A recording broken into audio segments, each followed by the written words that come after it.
Thank you for the chance to talk about the research we did on how young people use technologies differently than those who are older.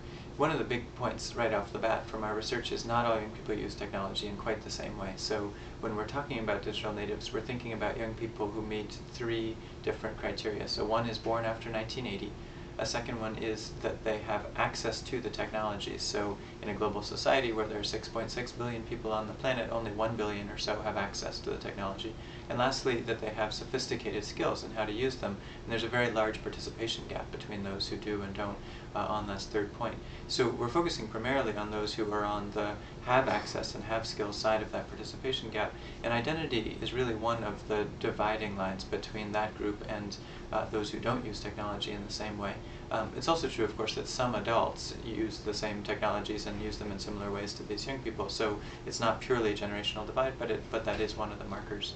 So with identity, I think one of the key things that we found from our research talking to young people is that they don't distinguish between their online identity and their offline identity. When we ask them, in fact, about their online identity, as in their Facebook account or their MySpace account or their blog or their account in YouTube, for instance, they didn't see that as, oh my gosh, this is my online identity, it's just part of my identity.